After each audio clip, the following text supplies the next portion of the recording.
కృపగల దేవుడు మన ప్రభు అయిన యేసయ్య పరిశుద్ధ నామములో కూడి వచ్చిన మీ అందరికీ నా హృదయపూర్వకమైన వందనాలు తెలియజేస్తున్నాను. కొద్దిసేపు దేవుని మాటలు విందాం. పరిశుద్ధ గ్రంథము నుండి సంఖ్యాకాండము 14వ అధ్యాయము 22వ వచనాన్ని చదువుకుందాం. సంఖ్యాకాండము 14వ అధ్యాయము 22వ వచనం.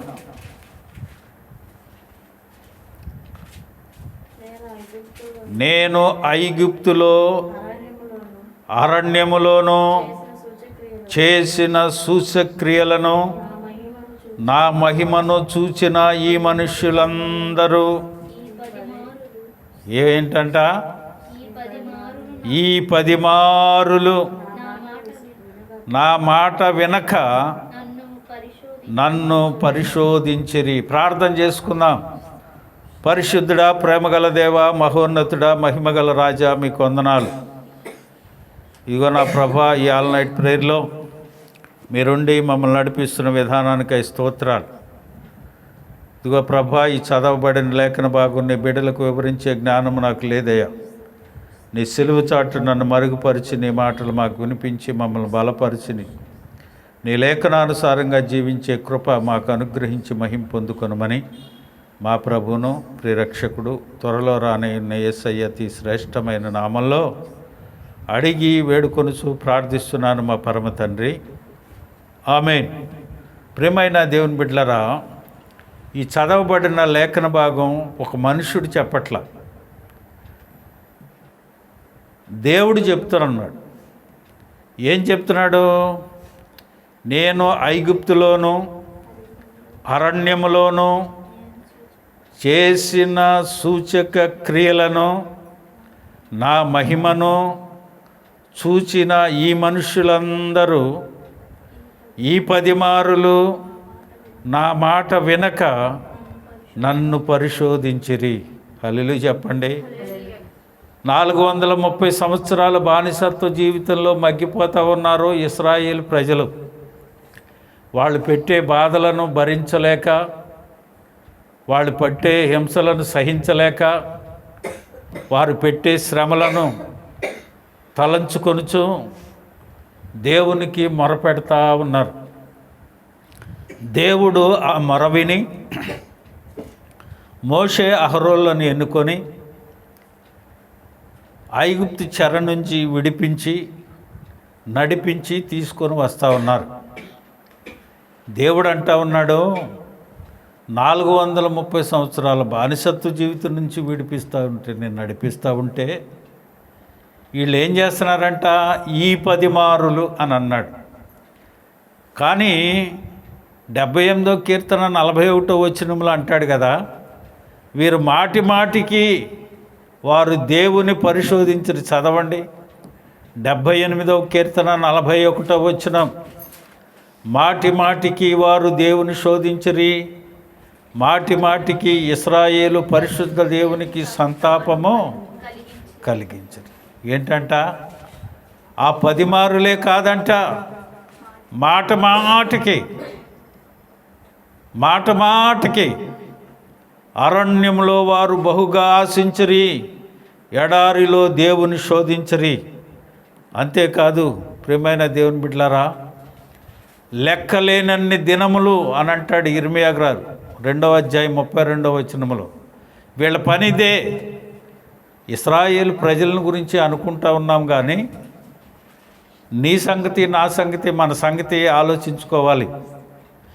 దేవుడు ఎన్ని మారులు నీ పక్షంగా కార్యం చేసినా, నీ పక్షంగా సూచక్రియలు చేసినా, ఆయన మహిమను నీకు చూపుతా ఉన్నా, వారు 10 మారులే శోధించారేమో, మనం మాటి మాటికి లెక్కలేనన్ని సార్లు దేవుణ్ణి శోధించామేమో, దేవుని పరిశోధించామేమో.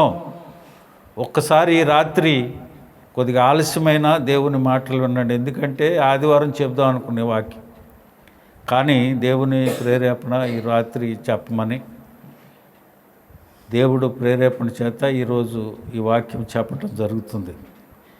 ఎన్నో మార్లు నిన్ను రక్షించాడు దేవుడు.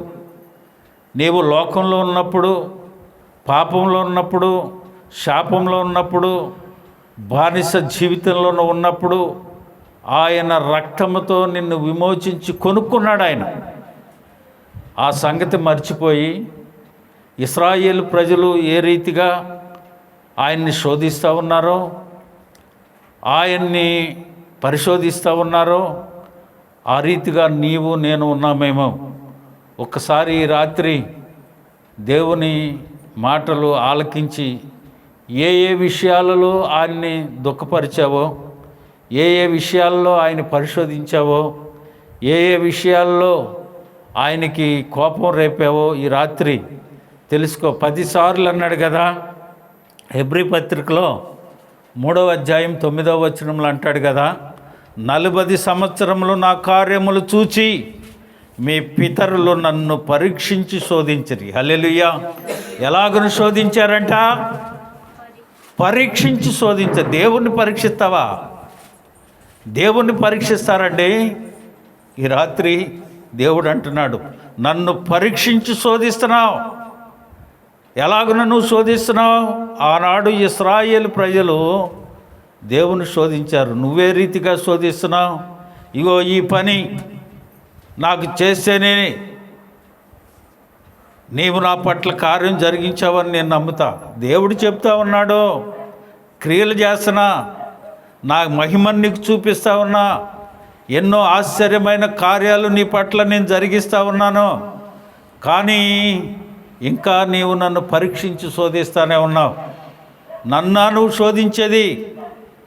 ఇశ్రాయేలు ప్రజలు 430 సంవత్సరాల బానిసత్వ జీవితంలో ఉంటే 40 సంవత్సరాలు ఆయన్ని పరీక్షిస్తానే శోధిస్తానే ఉన్నారు నడిచినంత. ప్రియమైన దేవుని బిడ్డలారా, బయలుదేరేటప్పుడు లక్షల మంది ఉన్నారు. పాలు తేనెలు ప్రవహించే దేశంలోకి వెళ్ళింది ఇద్దరే. హల్లెలూయా. లక్షల మంది బయలుదేరారు, కానీ పాలు తేనెలు వాగ్దాన దేశంలోకి వెళ్ళింది ఇద్దరే. ప్రియమైన దేవుని బిడ్డలారా, దేవుణ్ణి వెంబడించటానికి, దేవుని రక్షణను కొనసాగించుకొనటానికి ఆయన రక్తంలో నిన్ను కొని నిన్ను దాచుకుంటే చివరిదాకా చేరతామో లేదో గ్యారంటీ లేదు. ఆయన అంటున్నాడు, అయ్యా ఈ 10 మార్లు, ఆ 10 మార్లు అద్భుతమైన కార్యాలు చేశాడు ఆయన, కానీ వీరు శోధిస్తానే ఉన్నారు. ప్రియమైన దేవుని బిడ్డలారా, చూడండి, మొట్టమొదటిగా ఆయన్ని శోధించింది చూడండి, ఎర్ర సముద్రం దగ్గర. నిర్గమాకాండము 14వ అధ్యాయము 12వ వచనం. నిర్గమాకాండము 14వ అధ్యాయం 12వ వచనం. మా జోలికి రావద్దు, ఐగుప్తీయులకు దాసుల మగుతుమని ఐగుప్తులో మేము నీతో చెప్పిన మాట ఇదే కదా. మేము ఈ అరణ్యమందు చచ్చుట కంటే ఐగుప్తీయులకు దాసుల మగుటయే మేలని చెప్పారు. ఏమండి, ఏంటంట? ఆయనేమో రక్తము చేత విమోచించి తీసుకొని వస్తూ ఉంటే ఎర్ర సముద్రం దగ్గరికి వచ్చారు. ముందు ఎర్ర సముద్రం కనపడుతుంది, వెనక్కి తిరిగి చూశారు, ఫరో సైన్యం వస్తూ ఉంది. ఇంకేళ్ళకి ఎక్కడ లేని ఇది వచ్చేసింది. దేవుని మీద సణుక్కుంటున్నారు, గొణుక్కుంటున్నారు. అబ్బాయి నీకు ముందే చెప్పాం కదా, మేము మా జోలికి నువ్వు రాబాకి, ఇంకా ఐగుప్తు దేశంలోనే దాసులముగా ఉండటం మాకు మంచిది, ఐగుప్తు దేశంలోనూ మేము ఉంటామని నీతో చెప్పాం. ఈ అరణ్యంలో చంపటానికి మమ్మల్ని తీసుకొని వచ్చావా? ఈ దిక్కుమొక్కు లేని చోట. ఆ ఐగుప్తులో కీరకాయలు, బీరకాయలు, దోసకాయలు, వంకాయలు తిని బతికేవాళ్ళం కదా. ఇక్కడికి తీసుకొచ్చావు. చూస్తే ఎర్ర సముద్రం కనపడుతుంది, వెనక చూస్తే ఫరో సైన్యం కనపడుతుంది. ముందు వెనక కనపడుతుంది, ఆయన మధ్యలో ఉన్నవాడు కనపట్ల. హల్లెలూయా. వాళ్ళ మధ్యలో ఉండి నడిపిస్తున్నాడు వారిని దేవుడు. ఆయన కనపట్లేదు. ఏం చూస్తున్నారు? వెనకాల శత్రువుని చూస్తున్నారు, ముందు ఎర్ర సముద్రం చూస్తున్నారు, వీళ్ళకి దారి కనపడతలా. వీళ్ళకి మార్గము నేనే అని చెప్పాడు దేవుడు. వారి మధ్యలో ఉండి వారిని నడిపిస్తున్నాడని చెప్పాడు ఆయన. కానీ వీరికి కనిపించేది ఏంటి? ఎదురున్న సమస్య, వెనకున్న శత్రువు. ఇంకేముంది, మా పని అయిపోయింది, అక్కడే ఉండి చచ్చిపోయేవాళ్ళంగా ఈ అరణ్యంలో సావటం కంటే అక్కడ ఉండటం మేలుగా అనుకుంటున్నారు. కానీ వాగ్దానము చేసిన వాడు దేవుడు, మానవుడు కాదు. ఆయన మాట తప్పేవాడు కాదు. నిన్ను పాలు తేనెలు ప్రవహించే దేశానికి తీసుకెళ్తానని చెప్తే ఆయన వారి మధ్య నుండి పగలు మేఘస్తంభమై, రాత్రి అగ్నిస్తంభమై, ఇటు ఎండ దెబ్బ తగలనీయకుండా అటు వెన్నెల దెబ్బ తగలనీయకుండా నిన్ను నడిపించి తీసుకొని వస్తుంటే నీకు సమస్యలు ఎదురైనాయా? నీకు సమస్యలు కనపడుతున్నాయా? నిన్ను నడిపించే దేవుడు నీకు కనపడట్లేదా? ఆయన నువ్వు పరిశోధిస్తావా? ఆయన ఏం చెప్పాడు? నిన్ను నడిపించి తీసుకెళ్ళేవాడు నేను పాలు తేనెలు ప్రవహించే దేశానికి తీసుకువెళ్తానని చెప్తే సణుక్కుంటా గొణుక్కుంటా ఉంటే మోషే వచ్చి అయ్యకి చెప్పాను కదా బాబు, వాళ్ళు వినని వల్లనే ప్రజలయ్యా, వాళ్ళు చెప్తే వినేవాళ్ళు కాదు. నాకు వద్దు ఈ పరిస్థితి అని నీకు చెప్పాను, నేను నీకు 7 సాకులు చెప్పా, కానీ నువ్వు వినలా. తీసుకొని పదా నేను ఉన్నావు, ఇప్పుడు చూడు ఎలాంటి పరిస్థితి వచ్చిందో అన్నాడు. అయితే దేవుడు అన్నాడు, ఏంటి ఇంత చెప్పినా నేను వారి మధ్య ఉండి నడిపించి తీసుకొని వస్తా ఉన్నా కానీ వీరు నా మాట వినట్లేదా? తప్పుకో, ఒకసారి వాళ్ళ అంతేంటో చూస్తానన్నాడు. కానీ దేవుడు అన్నాడు, 106వ కీర్తన 23వ వచనం చూడండి. మోషే అన్నాడు కదా, మోషే ఏం చేశాడు అప్పుడు? మోషే ఏం చేశాడో 106వ కీర్తన 23వ వచనం చూడవండి. అప్పుడు ఆయన నేను వారిని నశింపజేసేదనని, అయితే ఆయన వారిని నశింపచేయకుండునట్లు ఆయన కోపము చల్లార్చుటకై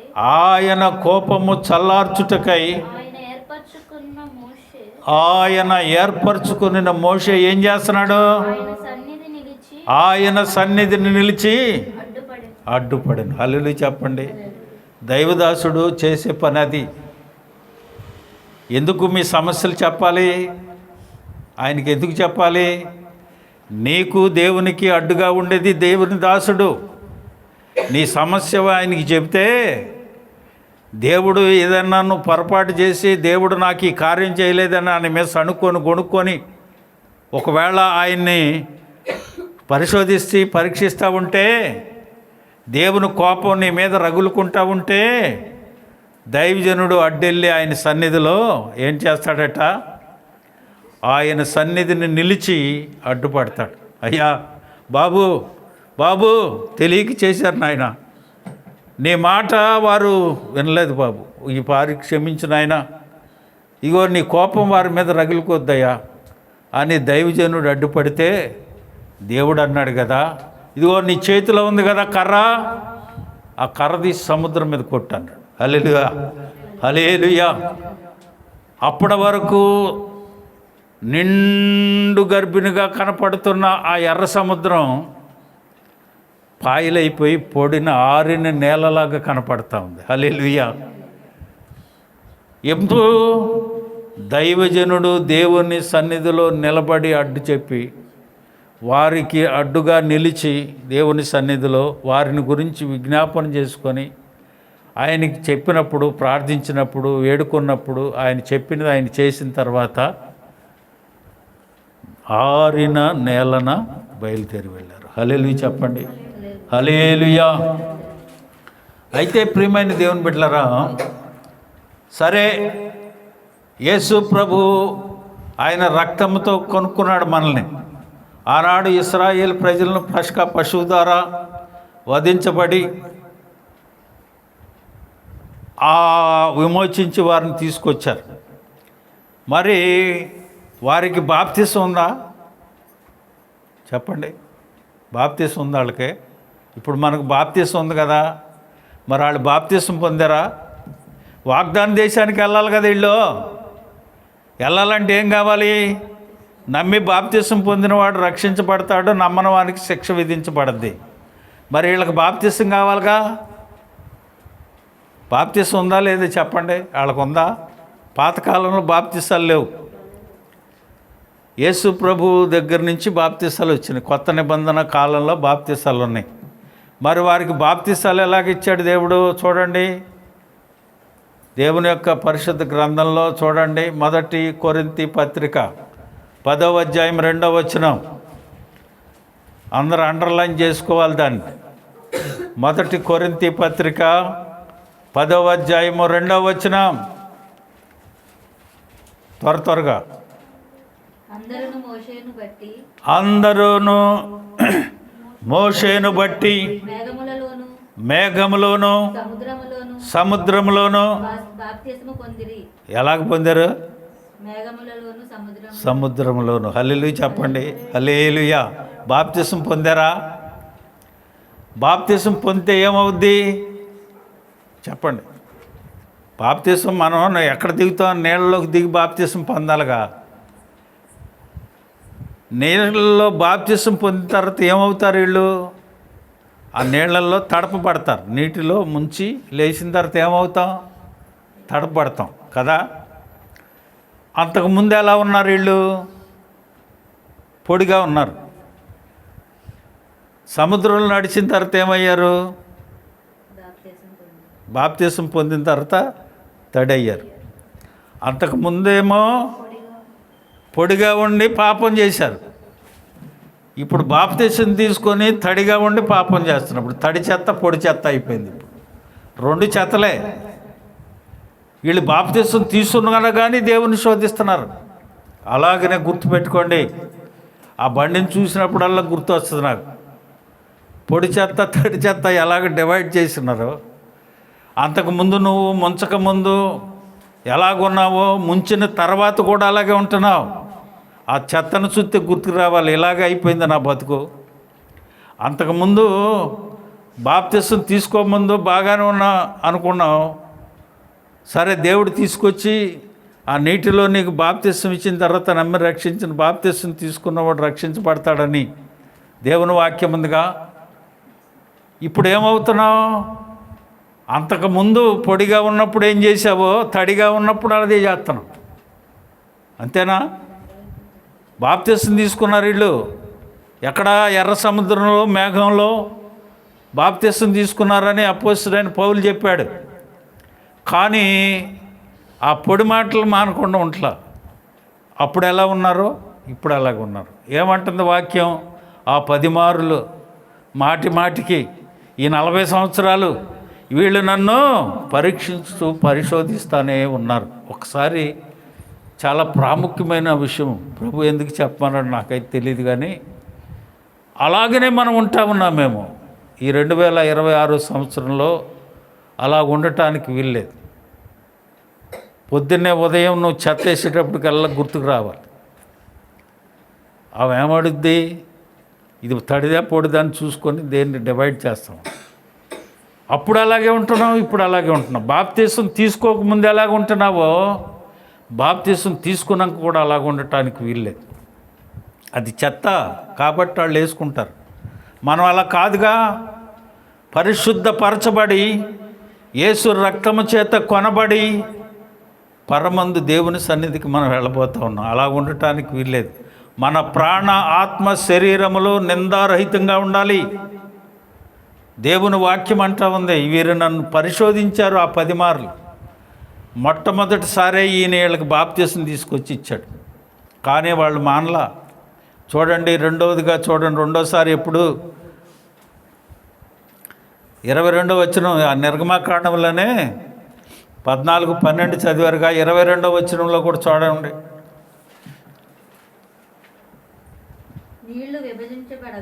నీళ్లు విభజింపబడగా ఇశ్రాయేలీయులు సముద్రము మధ్యను ఆరిన నేల మీద నడిచిపోయారు. చూడండి, హల్లెలూయా.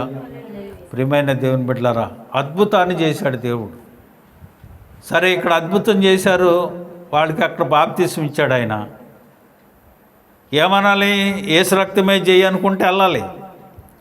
వీళ్ళు కొంత దూరం దాటిన తర్వాత ఒక చోటకు వచ్చారు. అక్కడ ప్రయాణంలో అలసిపోయారు. అక్కడికి వెళ్ళి అక్కడ మజిలీ చేసేటప్పటికి ఆ నీళ్లు చేదుగా ఉన్నాయి. మారా దగ్గరికి వచ్చారు. నిర్గమాకాండము 15వ అధ్యాయము 23, 24 వచనాలు చూడండి. ఇది చెప్పేసి ముగిస్తాను, తర్వాత చెప్పుకుందాంలే. మారా నీళ్లు చేదైనవి గనుక వారు ఆ నీళ్లు తాగలేకపోయిరి. అందువలన దానికి మారా అను పేరు కలిగెను. ప్రజలు మేమేమి త్రాగుదమని మోషే మీద సణుగు కొనగా వీళ్ళు అక్కడికి వచ్చి కూడా ఏం చేస్తున్నారు? బాప్తీసం తీసుకున్నారుగా. ఏమండి, ఎలా ఉండాలి?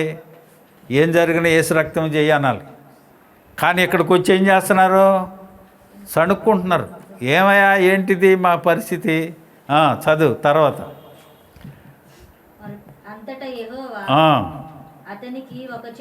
చెట్టును చూపాను,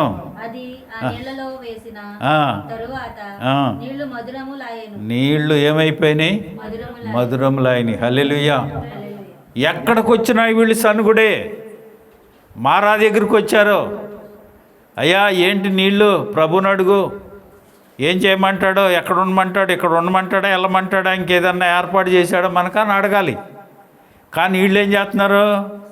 సణుక్కుంటానే ఉన్నారు. ఈయన మాటి మాటికి అడ్డుపడతానే ఉన్నాడు. వాళ్ళని క్షమాపణ, వాళ్ళ గురించి ప్రభు సన్నిధిలో క్షమాపణ అడుగుతానే ఉన్నాడు. ఆయన మళ్ళీ ఆ సమస్యకి పరిష్కారం ఇస్తానే ఉన్నాడు. ఎవరి ద్వారా? దైవజనుని ద్వారా. హల్లెలూయా, హల్లెలూయా. ప్రియమైన దేవుని బిడ్డలారా, ఈ రాత్రికాల సమయం దేవుని సన్నిధిలో చేదైన అనుభవాలు నీకు రావచ్చు. బాప్తీసం తీసుకున్న తర్వాత మారా దగ్గరికి ఎలాగ వచ్చారో, చేదైన నీళ్ళు ఉన్నాయో, వాళ్ళు ఏం తాగలేకపోయారు.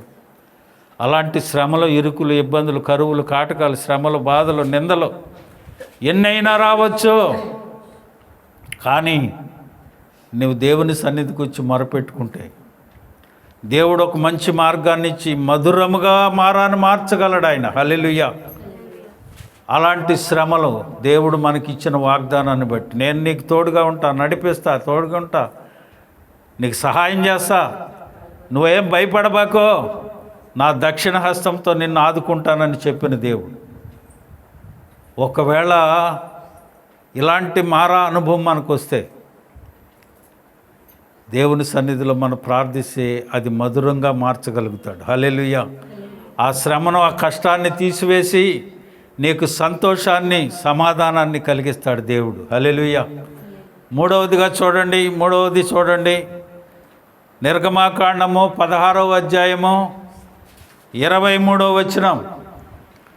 ఒక 5 చెప్పి మానేస్తాను, టైం 12 అయిపోయింది కదా. తర్వాత 5 రెండోసారి చూసుకుందాం.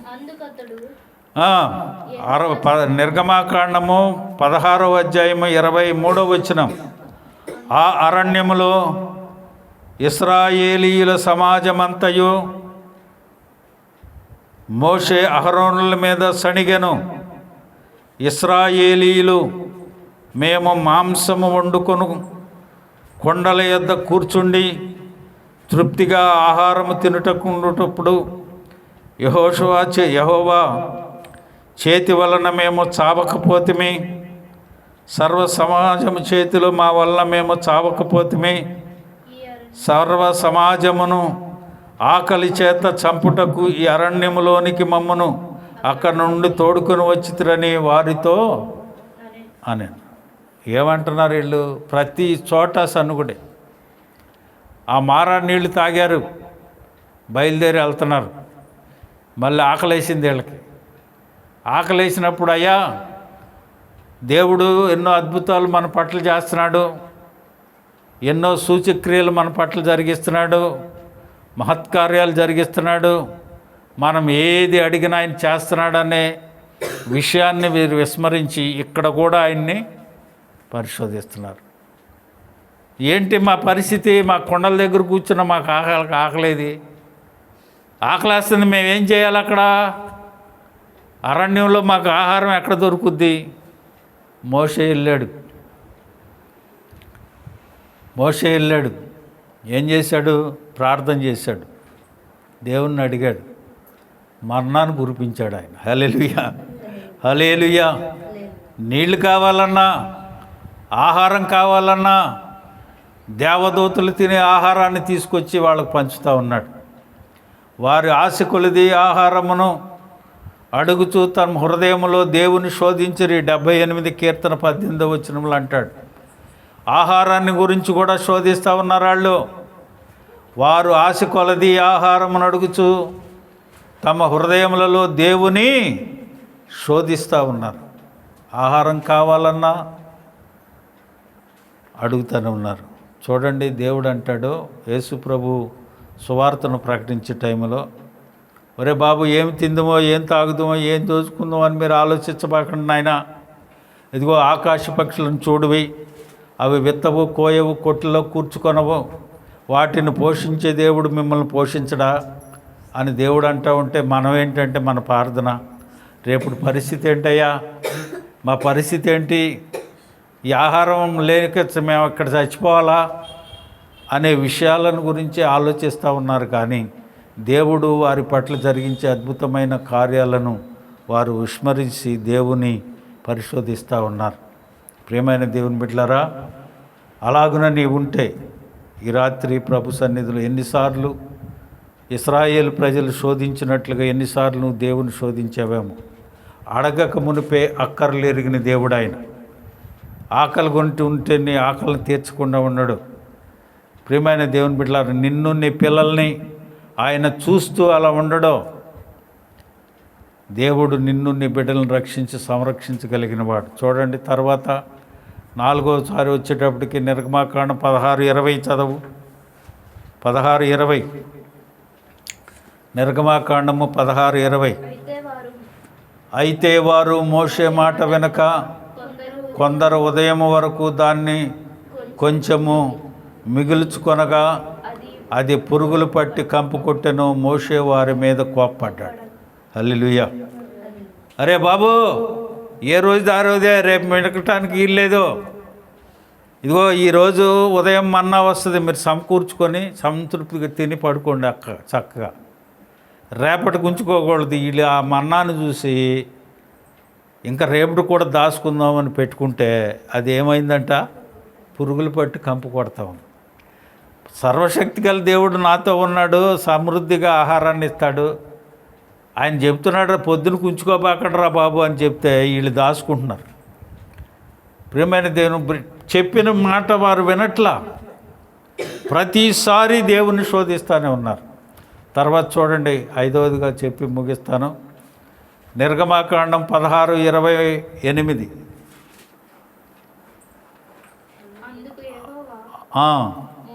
మోషేతో ఇట్లా నేను మీరెన్నాళ్ళ వరకు నా ఆజ్ఞను నా ధర్మశాస్త్రమును అనుసరించి నడుచుకొననొల్లరు.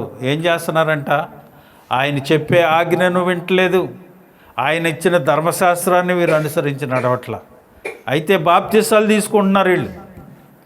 ఈనాటి పరిస్థితులు కూడా అంతే. ఏదో ఉద్రేకంలో, ఏదో దేవుడు వారి పట్ల చేసిన కార్యాలను బట్టి ఒక తీర్మానం వెంటనే తీసేసుకుంటారు. కానీ దేవుణ్ణి అనుసరించి నడవటంలో వెనకంజ వేస్తూ, వెనక్కి తిరిగి చూస్తూ, ఆయన్ని నిరాశపరుస్తూ, దేవుని ఆజ్ఞలను ధర్మశాస్త్రాన్ని విస్మరించి నడుస్తూ ఉన్నారు. ఇప్పుడు 5 విషయాలు అయినాయి. 5 విషయాల్లో చెప్పాను మీకు. ఇంకా 5 విషయాలు తర్వాత చెప్తాను. ఆ రీతిగా ఒకవేళ మనం ఉన్నామేమో, ఏ విషయాలలో దేవుణ్ణి మనం పరిశోధించి పరీక్షిస్తూ ఉన్నామో. ఆయన మనలను పరీక్షించాలి కానీ మనం ఆయన్ని పరీక్షించడానికి కాదు. ఆయన కోపం రేకపోతే, ఒకవేళ అలాంటి పరిస్థితిలో మనం ఉంటే ఈ రాత్రి ప్రభువుని అడుక్కుందాం. ప్రభువా, ఈ రాత్రి ఒకవేళ నిన్ను ఇశ్రాయేలు ప్రజలు పరీక్షించి పరిశోధించినట్లుగా నిన్నేమన్నా నేను నీ కోపం రేపేనేమో. అది కాదయ్యా, నీవు చెప్పినట్లు నేనుంటా, నీ ఆజ్ఞలను నీ ధర్మశాస్త్రాన్ని అనుసరించి నడుస్తాను. ఇక నీకు పరిశోధించే పరిస్థితి నీకు తేను. కాబట్టి ఈ రాత్రి నేను చేసే ప్రతి ప్రార్థన విజ్ఞాపనను ఆలకించి అంగీకరించి ప్రతిఫలమిచ్చి ఆనాడు ఇశ్రాయేలు ప్రజలకు ఎలా నడిపించావు అలాగే నీ దక్షిణ హస్తముతో సాహస కార్యములు చేసి మమ్మల్ని నడిపించని ప్రార్థన చేసుకుందాం.